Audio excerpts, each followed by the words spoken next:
Hey, Clayton, what's the deal with circumcision? It's a strange ceremony and it makes me uncomfortable. Why would God ask for that? This is a really good question, a common question that people have, but don't always say out loud because, well, it's a little bit awkward, okay?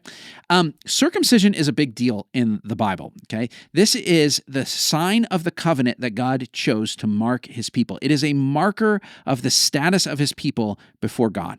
It's a shorthand way. It's a physical marker of saying who is in and who is out among God's people.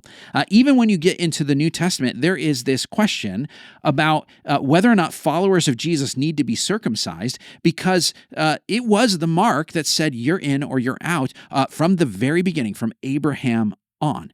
It's also a detail that makes it challenging to read the Bible with kids because it's one of those things that comes up. Circumcision's just mentioned, and if they say, what does that mean?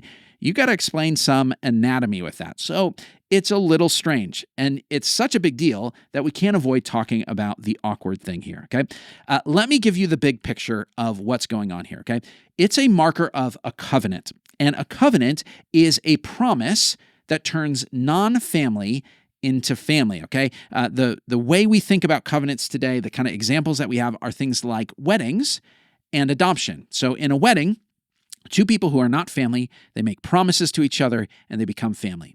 In an adoption, parents who are not family to a child make promises to that child and they become family. They're not related, but now they are. And it's through a promise, through a covenant that they become family. Now, biblical covenants work this way. God is essentially saying, I am going to make promises to you, you are going to make promises to me, and through that, you are going to become part of my family. I'm going to adopt you. I'm going to be your father. You are going to be my children. And other times it uses the metaphor of, I will be your husband, you will be my bride. And so these metaphors of covenant are used there to say this is the kind of relationship we have with God. He makes incredible promises, starting with Abraham, and he says, now you're in this new relationship with me. So this is what's going on. But if you think about it, covenants typically come with some sort of symbolic marker.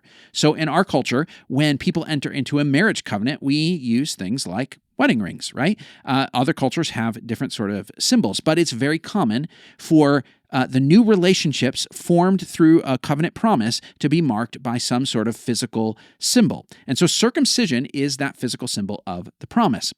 But why that symbol? Why that sign of the covenant? Okay. First thing you need to know, this is not completely random, okay? This is not something that had never been heard of before God asked for it, okay? There were other ancient societies that used circumcision in various ways, not exactly like this, but it would have been something that Abraham might have encountered and would not have been as weirded out by as we might be if we had never heard of this sort of thing, okay?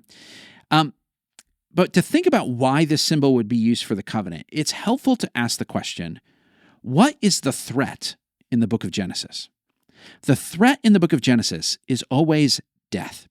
It's always the question of, will there be a next generation, right? From Genesis 3, this is the curse here, right? The curse on Eve is, you will have trouble conceiving and pain in childbearing. And so there is a threat on the idea that you would have a generation after this one. It is not guaranteed that there will be children after you to carry on whatever's going on. And we see this all throughout the book of Genesis. All of the main characters who are women seem to have trouble having kids, right? There are all of these miraculous births because the question is, oh no, there are barren women here, right? And so in that society, your future was always tied with your family. Your posterity was how you passed on everything that you have. The fact that you would have children was also a sign of your status. It was also a sign of your security. These are the people who are going to care for you in your old age. These are the people who are going to work your land, all of this sort of thing. It was tied off with the idea that you could have children. And if you couldn't have children, all of those things were threatened. And so the sign of your power and the sign of your hope and the sign of your safety in that life was your ability to reproduce. That's one of them, at least. And so what God does is he chooses a sign that marks the reproductive organ. This, in one ways, and this is strange to think about, is a symbolic castration. A symbolic castration. Why? Because it says this, Abraham, you are impotent. For all intents and purposes, you do not have the power to create a future for yourself. You do not have the power to create security for yourself. You do not have the power to pass on your name. You cannot make these blessings happen. You are impotent, both in this sense of you cannot have children without me, but also in the sense of you do not have the power to create a future for yourself. And Abraham struggles with this, right? All of the stories where Abraham does something that is wrong, something that isn't right, is because he's trying to avoid the fact that he doesn't have the power to make a future for himself. When he tries to manipulate, having a child with Hagar and having doing this or that thing to protect himself when he's threatened, and all of these things come from his struggle with the fact that he does not have the power to make a future for himself. The only one who has that power is God, and now he's in a relationship with God. Abraham cannot defeat death. He cannot create a new generation. He cannot provide a future for himself, but God can. And it's that awareness that is the posture of faith, right? This is what God asks of his people to say to him. I can't do it on my own. I need you to do it. It doesn't matter how powerful I make myself look or make myself feel or what it seems like I'm able to do. At the end of the day, I am impotent.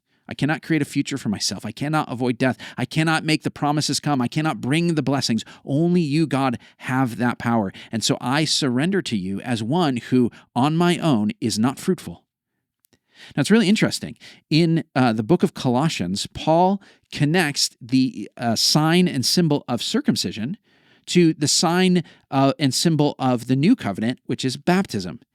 And he says baptism is like a circumcision for those of you who are entering into the covenant with Jesus. And interestingly enough, baptism symbolizes the same thing. Now, it's not about reproduction, but it is about death, right? When you are baptized, you are buried with Christ into death. It's the ultimate impotence. It's the ultimate way that you say, I cannot create a future for myself. I'm in a grave, right? It's the ultimate cutting off. And so when we come back out, we are essentially saying, my life, my future, all of the blessings that I have, they only come from you, because without you, I'm a dead man. Without you, I'm impotent. Without you, I am powerless. All of it depends on you. And so I put my faith and surrender in you. Thanks for listening. If you've got your own questions, email questions@BibleSavvy.com.